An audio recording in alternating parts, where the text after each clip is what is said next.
गरीबी, अमीरी और समृद्धि। गरीबी की परिभाषा क्या होगी? गरीबी की परिभाषा को लिख सकते हैं साधन विहीन दुखी और दरिद्र। कमी भी है, कमी का एहसास भी है। सर्वाइवल के लिए साधनों की कमी भी है, कमी का एहसास भी है। अमीर किसको लिखें? साधन संपन्न और सुखी लिख दो, सुखी लिख दो, सुखी लिख दो, नहीं, दुखी और दरिद्र। दोस्तों, गरीब की गरीबी कितने की? कुछ लाखों की, कुछ हजारों की। अमीर की गरीबी कितने की?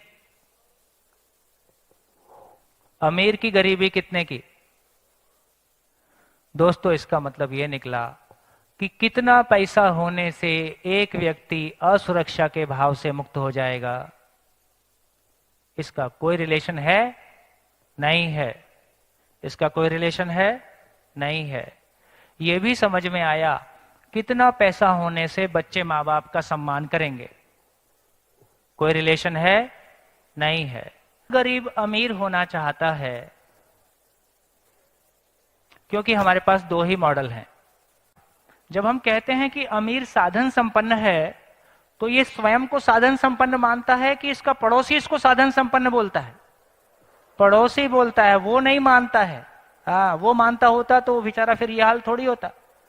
तो ये भी समझ में आया कि ये साधन संपन्न नहीं है, इसका पड़ोसी इसको साधन संपन्न मानता है, क्योंकि बेचारा इसकी अमीरी से प्रभावित हुआ रहता है।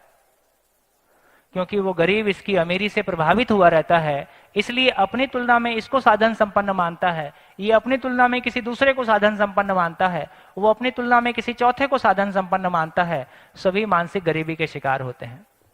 दोस्तों, तीसरा मॉडल आया है साधन संपन्न, सुखी और समृद्ध।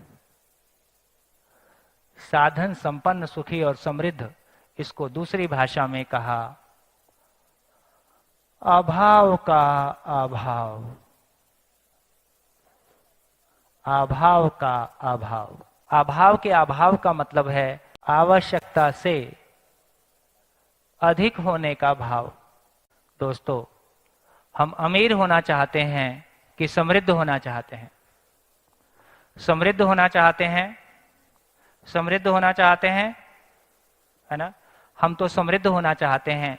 अंततः साधन को इसीलिए चाहते हैं, ना तो साधन की कमी हो, ना दूसरे को देख के कमी का एहसास हो, है ना? साधन भी हो और साधन के होने का एहसास भी हो, इसका नाम समृद्धि है।